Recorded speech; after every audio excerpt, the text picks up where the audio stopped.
Hi, everybody, and welcome back to the Generation Next show. My name is Hannah Gronowski Barnett, and this is my co-host, Aaron. So excited. and also my husband. So kind of like my co-host in life Right. as well. We're so excited to be back with you all. We were off last week. We were at the Global Leadership Summit, and we were getting better as leaders and just having a great experience there. But we're back here, and we're really excited. Today, we're kicking off a 3-week series that's focused on this conversation around mental health. If you remember, back in the spring, we had an amazing conversation with Lindsey Blodgett, who really helped us understand more of the importance of mental health and why we should talk about it in our churches and in our communities and as church leaders. And we had such a great response on that video. That has been one of our most watched interviews. And we believe it's because it is a truly relevant topic if we're going to effectively reach the next generation in our world today. We see a generation that is struggling, that is wrestling with a lot of anxiety and depression, suicidal ideation. They're feeling unknown, unseen. And this is a really important conversation if we're going to build churches that are safe places for the next generation of leaders. And so we decided, well, it would be so great to kind of dive even deeper into some of these conversations through a 3-week series. But to kick it off, we brought back the one and the only, the woman herself, Lindsey Blodgett, to take us even deeper into this conversation. So Lindsey, welcome back to the Generation Next show.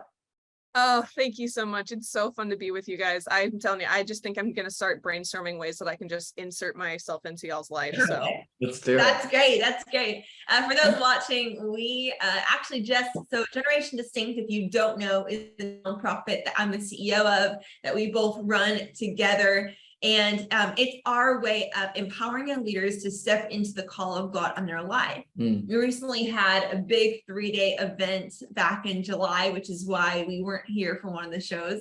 And it was amazing. We brought in some mentors. We had almost 30 young leaders from all over the country come in. And Lindsey Blodgett was one of the mentors we brought in as well. And that was, for the first time in a long time, we got to actually be together in person. Be in person, yeah. Just so fun and so sweet. So we're so glad you're back, Lindsey. You're such a beautiful gift of a friend in our lives. We're so excited about this conversation. Aaron, I know this is something that you really believe in as well, something that we both talk about often, that we see, in the young leaders that we're mentoring and investing in, how deeply it's affecting them. Yeah. What makes you excited that we're doing this series? Yeah, I think what makes me really excited is when you care about a group of people so much and you have a father or mother's heart towards a generation that is struggling deeply with either their emotions, their mental health, their direction in their life. It's cool to partner with people that are experts in the field that deeply care as well. Yeah. And so what I love about this conversation that we're about to have with Lindsey is that we're going to unpack and do a deeper dive into how to care for a generation that is struggling deeply with some things. Yeah. And so, Lindsey, I'm so excited to have you on this show today. It is an honor and a privilege. Let's say someone's new watching, maybe they don't know who Lindsey Blodgett is. Could you give a little bit of background real quick of who you are, where you're from, what you do? Totally. So I am a mental health clinician. My technical title is psychotherapist. I work in private practice in Grand Rapids, Michigan. I see a full caseload, but I also, what makes my role particularly unique is I also run one of our locations for our practice. So I am the clinical supervisor, clinical director of that location. So I do all supervision for 10 therapists in my building, and then consult with my counterparts for the other 2 locations across our city. So we have a total of 30 something therapists. Wow. Not including ourselves, that we care for and lead and help equip to serve the city of Grand Rapids and the state of Michigan. So professionally, that's me. I am in the final throes of writing my dissertation. So I am looking forward to that being done. Yeah. Really excited about that process. I am a mother. I am a wife. I'm a friend. I'm a sister. I'm a daughter. I believe in Christ Church, and I believe in calling her to do better. Yeah. And not abandoning her, but inviting her into deeper faithfulness, in partnering and serving the people that have been entrusted to her. So I'm deeply committed to the body of Christ, and deeply passionate about creating systems where people are not harmed in any way, but specifically surrounding mental health. Wow, that's so good. It's so good. Yeah, I love this conversation. I was just thinking recently, one thing that I've been talking a lot about with some of my friends and people in ministry is like, if we want to see in the world, sometimes we have to have healing in the home.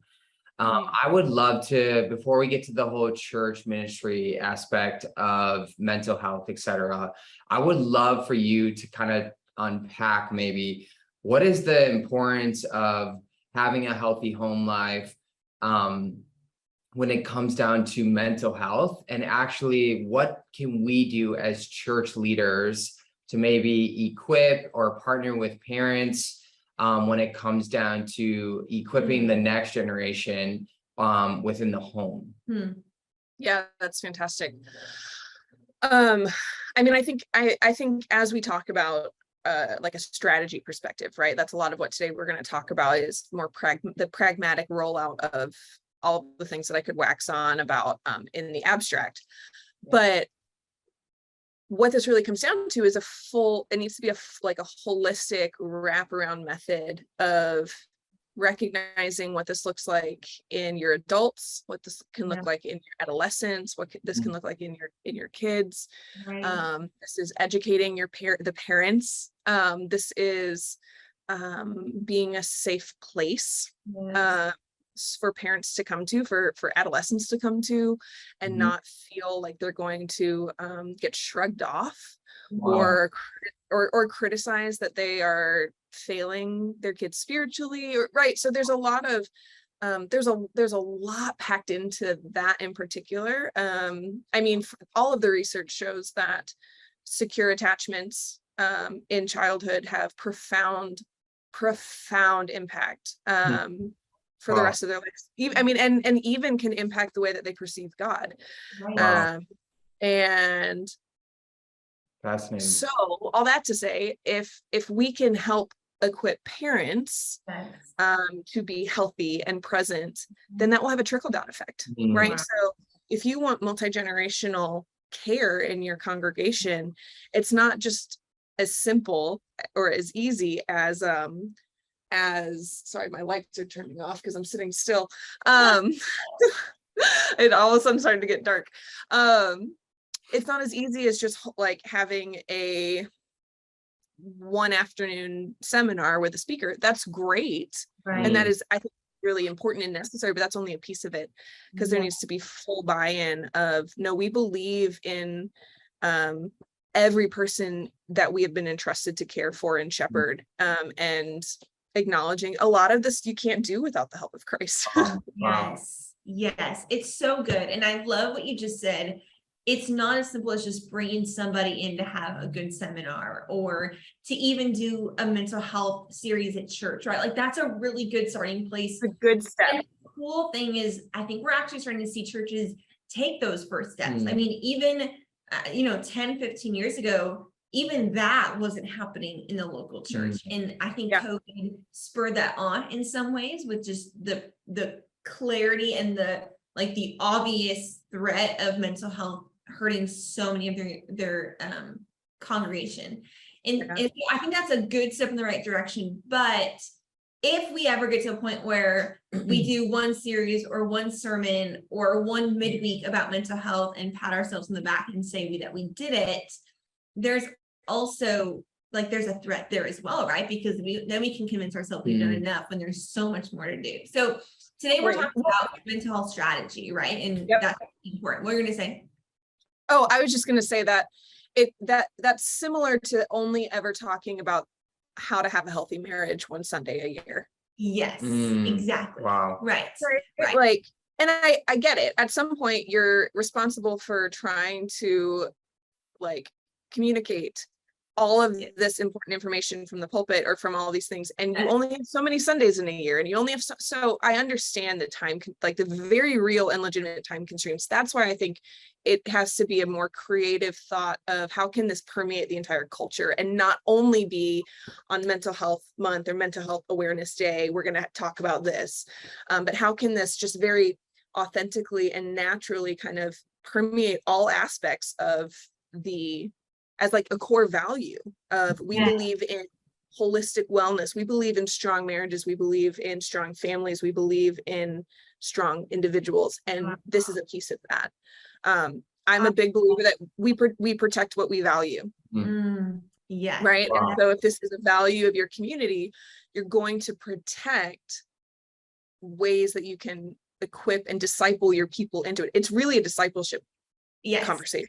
Absolutely. Absolutely. I love that you just said permeation. Like that's a beautiful picture for me where, you know, if something is permeating the culture, it's not just from the pastor and it's not even just the staff. It is at that point permeated into every volunteer, every person that walks in the door, every greeter, every youth leader that is volunteering their time, every person rocking babies in the nursery, right? Like every person serving coffee at the cafe in your church, every single person has to have experiences, culture. We believe in holistic healing, right? And that is why, you know, a mental health strategy is, I believe, so important for a local church. You know, I've been thinking, even as we're leading up to this conversation, about the importance of this. And, you know, every single week, there's people that are walking into our churches, broken, contemplating taking their own lives. They just had a major panic attack the night before. And yet they come into our churches and they leave with never having told anyone and never anybody noticing the signs. And it made me wonder, how can this be something where a church is trained and equipped to notice the signs? And then once that does happen, I mean, how many youth leaders have had somebody come to them, admit something, and then nothing happens because there's not a training process for even what to do, right? And so there's so much here, but I believe we're gonna be serious about building a church for the future. We have to get this really figured out. So let's just talk about this, you know, like let's get down into it. Yeah. What would a mental health strategy look like practically? Like if a pastor is listening to this, if a youth pastor is looking at this and they're saying, okay, I think I want to build one. What would a first step be to even start building something as big and as important as a mental health strategy for a church? Absolutely. Well, I think that's a phenomenal question, but even to ask that question, we have to back up and even define what it is that they're looking to do, right? So like when we even say this, what do we mean? Because I think one of the biggest reasons that people never do this is it's a lack of confidence. It's not because they don't care. I don't buy that. I just don't. I don't buy that churches don't have these systems in place because they don't care or that they don't believe it exists. Is that out there? I'm sure it is, but I do not buy that is by and large what it is. I think it's a fear of, I don't know where to begin. This feels so overwhelming. And they almost get this paralysis by analysis, if you will. I don't know where to start, so I'm not going to start. And because it feels like such a big topic. And let's be real, pastors, if they went to seminary, they're going to receive some training, but they're not going to receive the same training that I'm going to receive. So it almost feels like, you know, oh, well, you're asking me to also learn how to like have this whole other profession when I have this crazy to-do list and all of these things on my plate. I'm already experiencing burnout. It can just feel like too much. So in its most simplistic terms, a mental health strategy is a formalized plan that has buy-in from like top down. Around education, around implementation, Yeah. And community response, right? In its most simplest ways. So good. So it includes, how do we want to, or like maybe what do we believe about mental health? Theologically speaking, like, this is what science tells us, this is what, that woman on the webinar told us, this is what I'm hearing here, this is what I'm seeing over here. Like, what do I believe from a theological lens? What do I believe about this? What does my denomination believe about this? What resources, what books are out there, right? So even starting from that lens of maybe defining some things and wrestling through some of those things. I also think, so getting clear on that, because your church leadership is then going to be tasked with communicating that to their volunteers, so that it does have that trickle down effect, so that when someone says, oh, I'm wrestling with anxiety, the initial response isn't simply just to give them a bookmark with a Bible verse on it. Right. Wow. Right. It's to have a posture of compassion toward them. It's to say, it's to know, okay, well, what kind of question should I ask? Is this more of a ruminating worry, where it could be like a, yeah, there are things that you need to submit to the Lord, and like, okay, like maybe there are some things that you need to lay down, or is this like over here, this is actually a chronic issue, right? They're very different things. Both matter, but our responses are going to be different. Both leading with compassion, but the responses will be different. So starting with just educating, and this is where bringing somebody in might be really helpful. Right? Bringing them in just to because pastors don't need to try to reinvent the wheel here, right? There are people like me who are so passionate about this, who have done the work on it, that like I want to alleviate that burden for pastors in leadership, so they don't have to feel like they have to go get another like grad degree so that they can serve their church well. They don't like, churches don't need to be all things to all people. They are called to be the church. Yes. And so whether it's bringing someone like me and someone in their community, whatever, or looking at different books or resources or Bible studies, whatever that might look like, it's maybe putting together a list of, or a team of key people that will head up this, so it's not only on the pastors, the burden of is on the pastor. Maybe it's, okay, this is now, we're going to task the elder board, like, this is a value of ours, we want to really put together a policy or a strategy for how we're going to respond to this from a theologically sound, rich place that serves the needs of our people. So those afternoon seminars, that's where that would fit great, at that educational piece.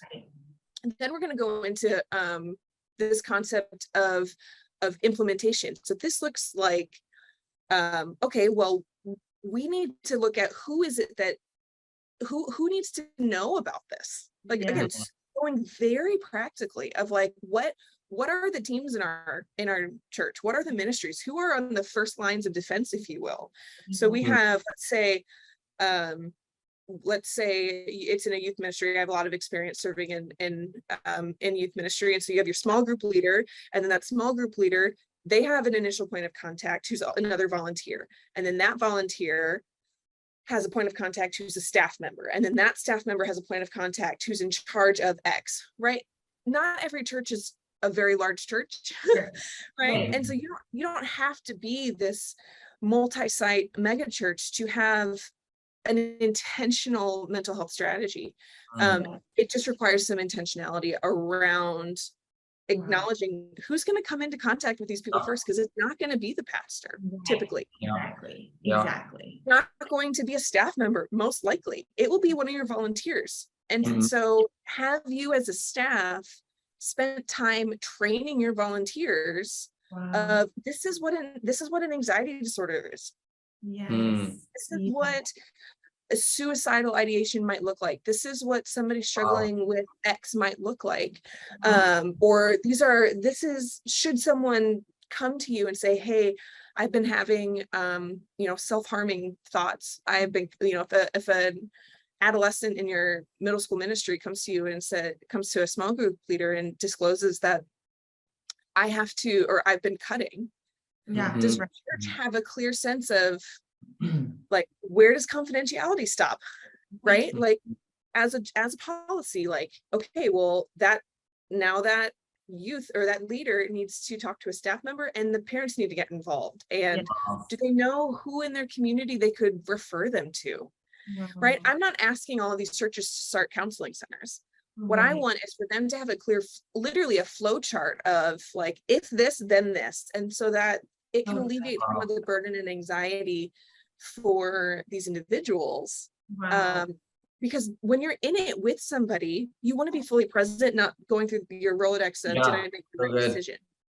Yes, it's so good. I was just gonna say really quick, I mean, that's so relevant. I've never heard content this practical of how to build a spirit church. So I just want to say thank you. This is so great. And I know, I mean, I started being a youth volunteer at my church's youth group when I was 18 years old. I graduated out and I became a youth, like a small group leader right away. Yeah. And so I was a small group leader, you know, for about 8 years for my same group of girls. But I was probably 19, 20, 21 when my girls started to say things like, hey, I'm cutting, and show me their scars. Or I sat with multiple girls as they were contemplating taking their own lives. I sat with them while their parents were getting a divorce, or when they said, I think I have an anxiety disorder. And I mean, I was a teenager, basically. I was a kid myself. And so, you know, we had some resources, but if I would have been so crystal clear to be able to know, hey, I can point to this person, I know exactly where to go with this, man, how much more freedom would I have felt and more equipped. So that's just so good. What were you gonna say? Yeah, I was just gonna say, Lindsey, I think you touched on something really relevant when it comes down to the local church. Yeah.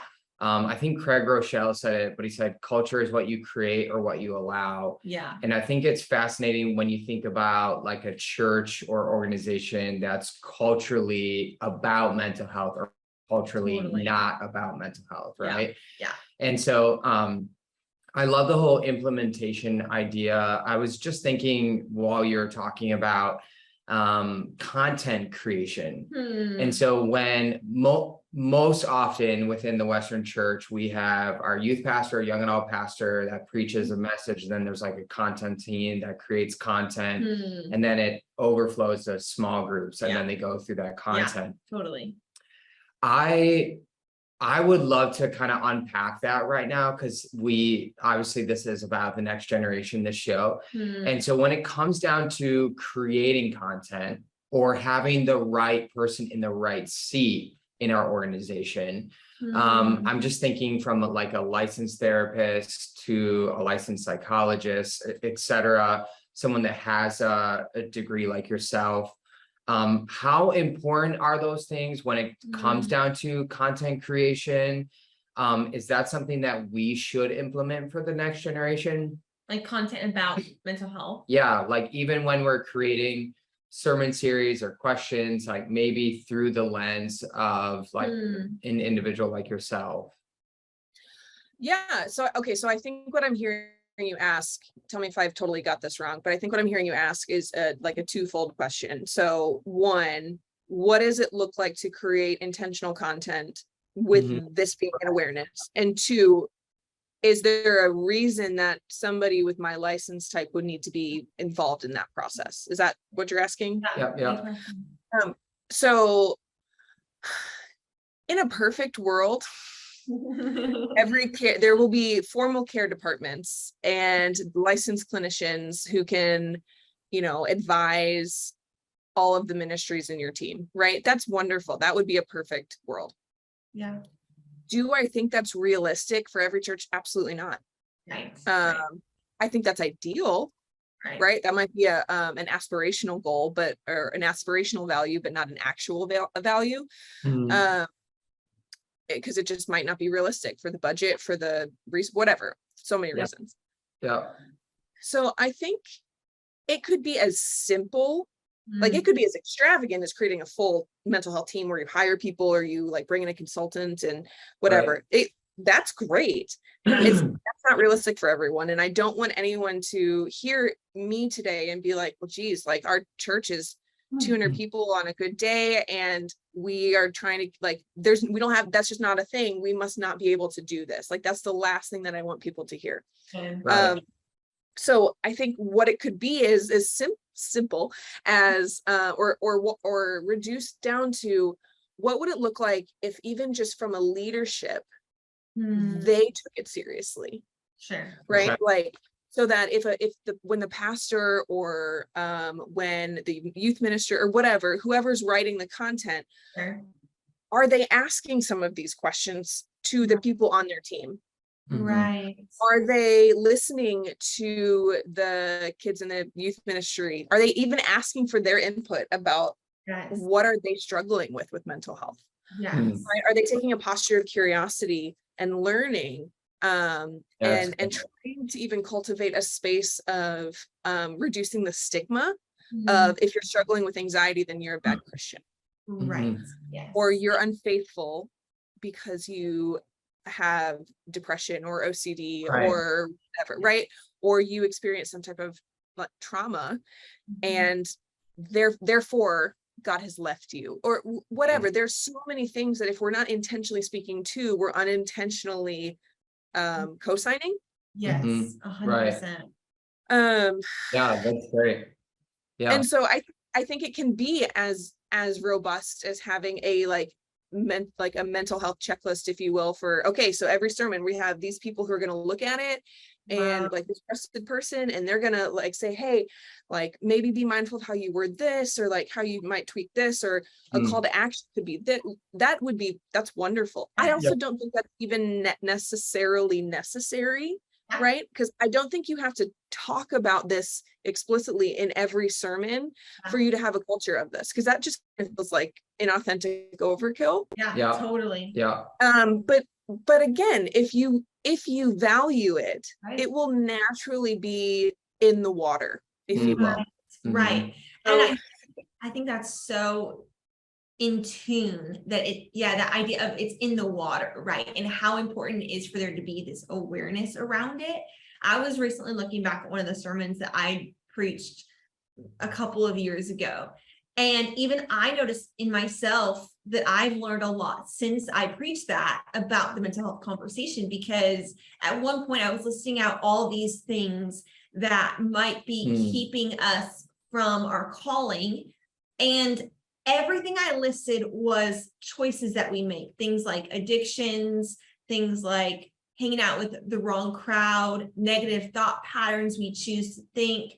And then I had anxiety in there. And I recognized as I watched it back, oh, those are two different things. I just combined anxiety in with all these lists of intentional choices that would be like a sin, a bad choice. And anxiety is something totally different, right? And so it was even interesting for me to see, wow, me being even more aware of that. I heard it when I watched myself back, as opposed to 2 years ago when I didn't. And that's probably one of the values of making this a cultural shift in our church. Is that right?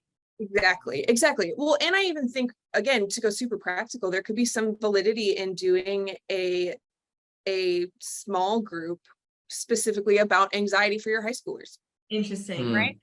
Like back to school, 5-week temporary, right? It's a topical group. We're going to meet these amount of times, or maybe it's meeting with parents of in your church, of like, hey, on Saturday mornings, I don't know, whatever works for the people in your community, like we're going to gather for X amount of time, right?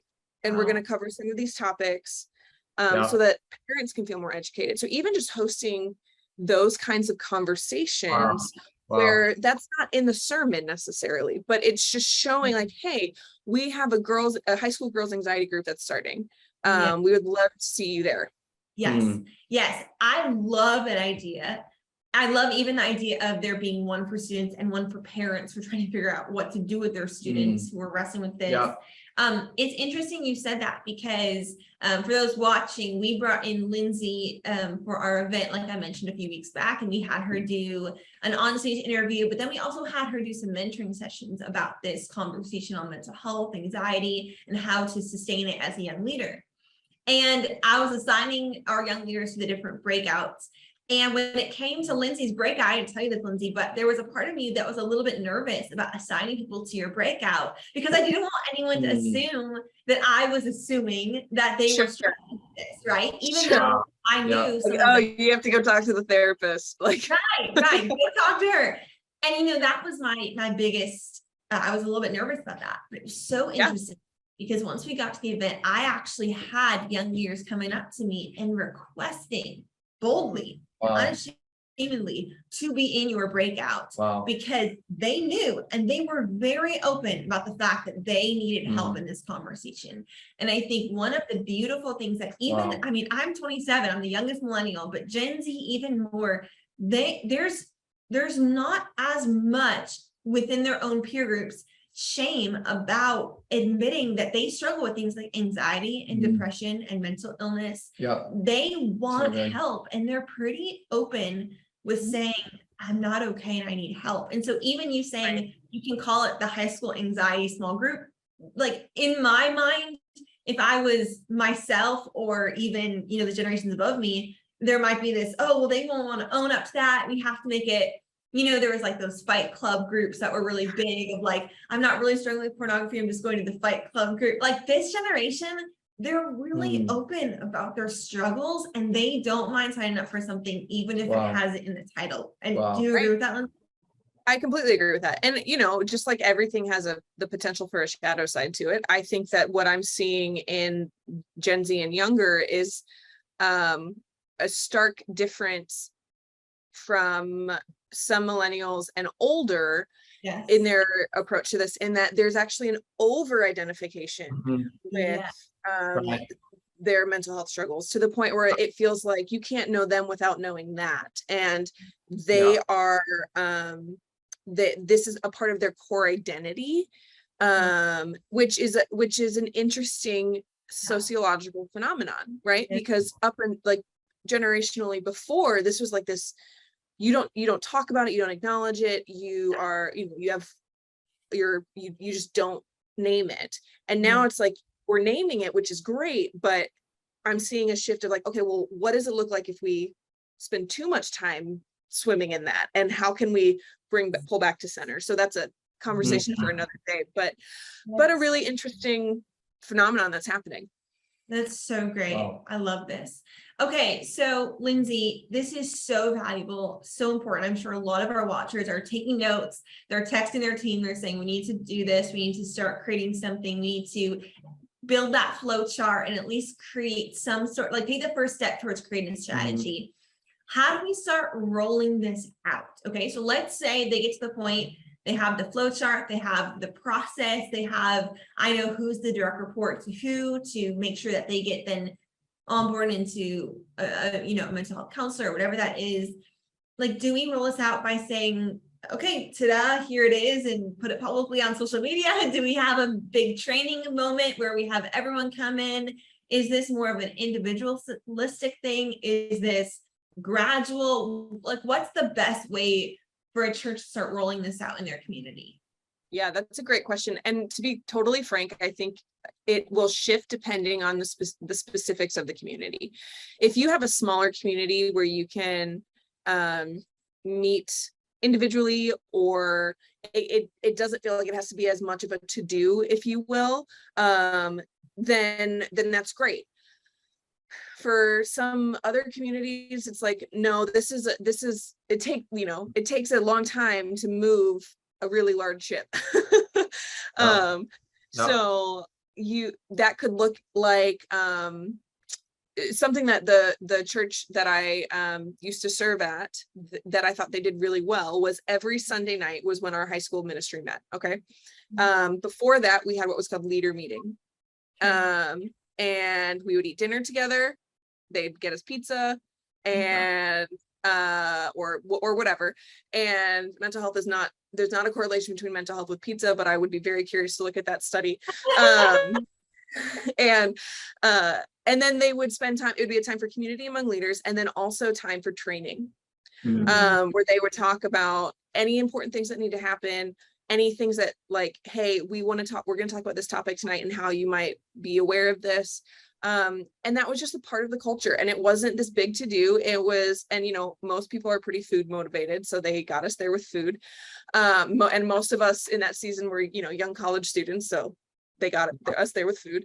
And So great. and they just created like, hey, we're going to create space to invest in you as leaders for 40, half hour to 45 minutes to an hour before students get here, so that you actually know, like, that you feel like who your people are. How can we care for you while you care for them?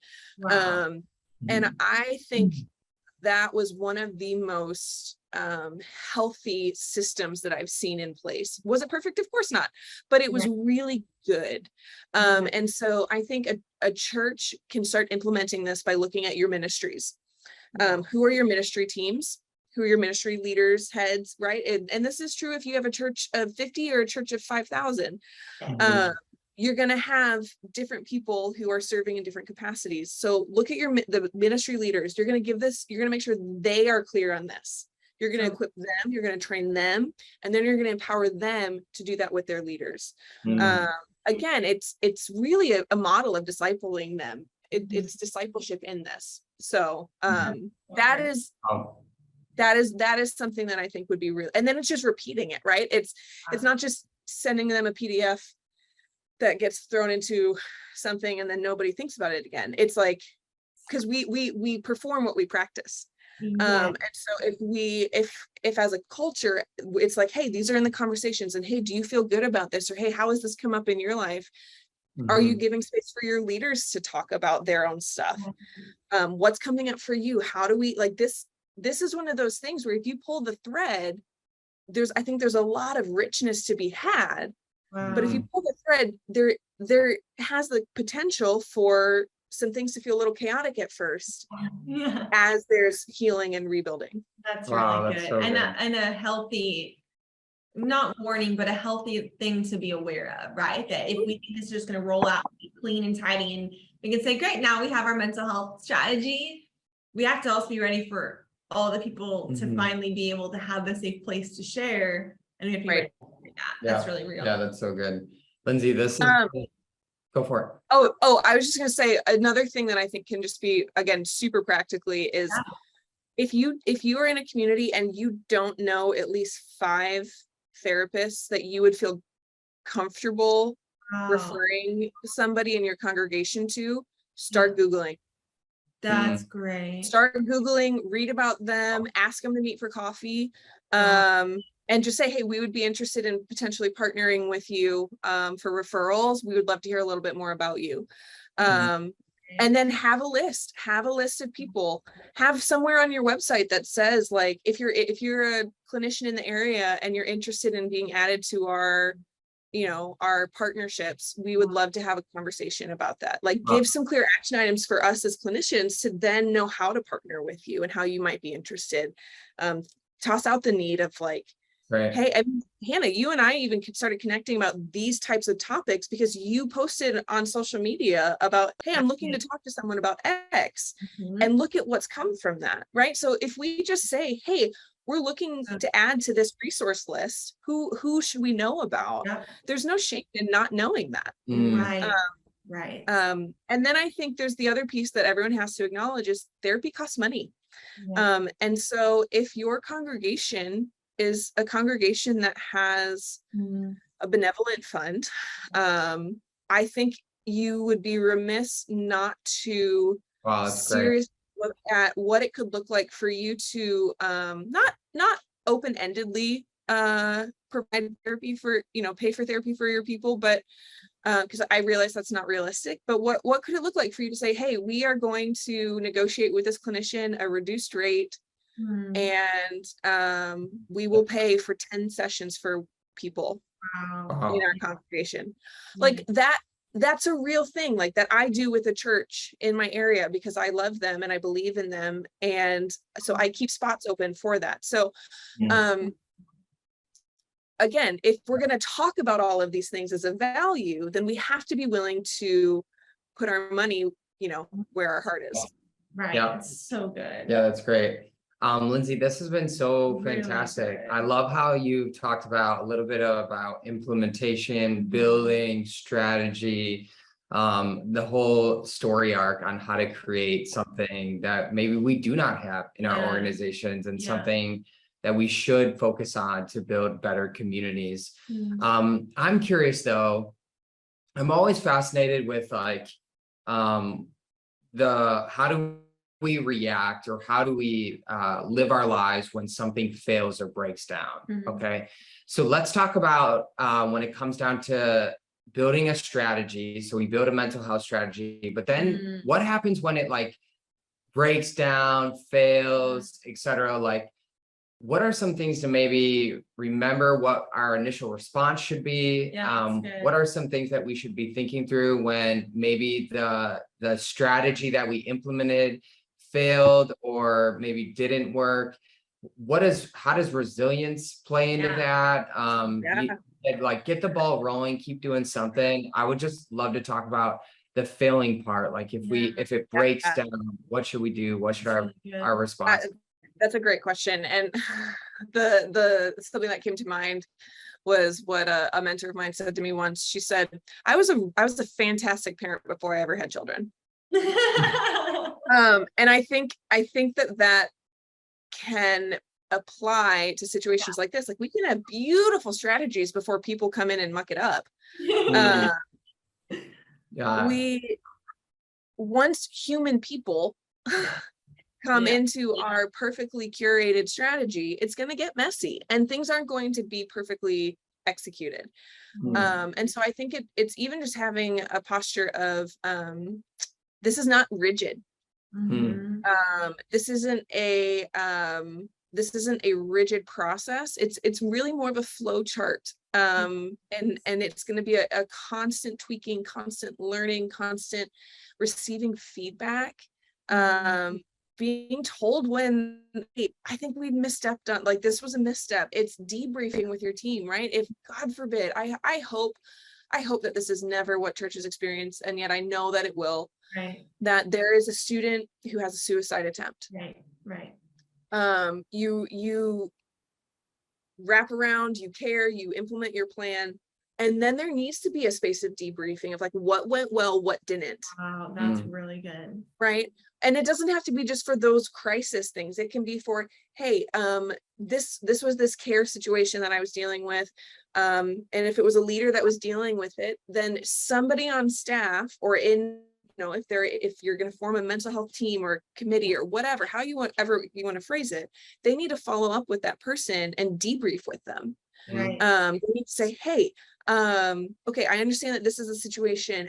What do you feel like worked well about our plan, and what didn't? What would you have rather had seen? Honestly, I think the people that I talk to, both personally and professionally, who have been most harmed by church leadership failings in situations like this it isn't always the initial response, it's the lack of follow-up. Yes. And so I think, and don't get me wrong, the initial response matters, but I think well-intentioned people can go into these spaces and like they have a really great plan, and then there's never follow-up care for the leader who just had to do XYZ or have these conversations. Then that leader is going to, like, the trust will break down with that leader. Absolutely. Wow. Yeah, that's so good. That's really good. I just have one quick question before we wrap this up. I feel like there's two types of people when it comes down to like how we operate, like reactionary or proactive people, right? And you talked a little bit about crisis. God forbid, someone, some crisis happens within our congregation. I would love to talk a little bit real quick about that. Like, how important is it to be more proactive with implementation of mental health versus only being maybe reactionary based on crisis? Because I feel like culturally, more often than not, when a crisis happens, then we want to react. But how important is it to be people that care by being proactive about something so crisis doesn't happen? Well, okay, so unfortunately, I think crisis will happen regardless of how proactive we are. Okay. Great. And so just even taking that burden off of people, like the call on our life is not to keep people from suffering. Wow, that's great. Is to be able to walk with them and not cause further harm in their suffering. And so I would say that having a proactive policy, strategy, and plan, whatever you want to call it, it allows you then, when the thing happens, to be able to respond, not react. Well, that's That's the pivot. That's the difference, right? You might react and honestly execute it beautifully, and it goes great. But can you replicate that? Can you disciple another leader in that so that they know how to do that? It can't just be like grandmother's recipe that, God forbid, when she passes, nobody knows how to make her pie anymore. Like, that's not how this can be. This has to be like, hey, watch me do this. Now go teach someone else how to do it. Which is the way of Christ. We're just applying those discipleship practices that every church leader, I think, honestly, if you've been in church leadership in the last 15, 20 years, you've sat under someone teaching about discipleship. And there's a reason for that. This is a way to employ that same process in a very practical avenue in our churches. That's amazing. So good. Lindsey, this conversation once again has been so helpful, so insightful. And for those of you watching, I really believe this is an opportunity for us to really look around at our organizations, our churches, our communities, and ask the really hard questions. I know, listening as the CEO of Generation Distinct, I'm thinking, how can we make sure that we're having a process in place for our young leaders? And I hope that you're feeling challenged in those ways as well. Lindsey, thank you so much for this conversation. If our listeners, watchers want to go and find more of your content and resources, where can they go to find that? Yeah, there's a lot of really exciting things coming, where I'm formalizing some of these things so that people can enjoy them, so I can partner with them more succinctly and better. But for now, you can find me on Instagram at Linds, Linds Blodgett, or you can email me at lindsblodgett@gmail.com. Perfect. Amazing. I love it. Well, we're so grateful for your work, for your voice, for what you're doing. Make sure everyone go follow her on Instagram so you can see when those new opportunities are released into the world. It's going to be so great. Thank you so much for those of you watching to be here today. We're so grateful. Yeah, we're so grateful. Thank you so much for tuning in. Also, if you have not heard, Exponential is coming to a city near you. You can go to exponential.com/events. And we're going to be hosting our regional events in a city close to you. Check it out. We'll be in the Chicago one. We'll be at the Chicago one. It's going to be epic. So anyways, we're so excited. We'll see you back here in next week. Next week we'll be back. All right. 10 a.m. Central Time. You all have a great day. Thanks, guys. Bye.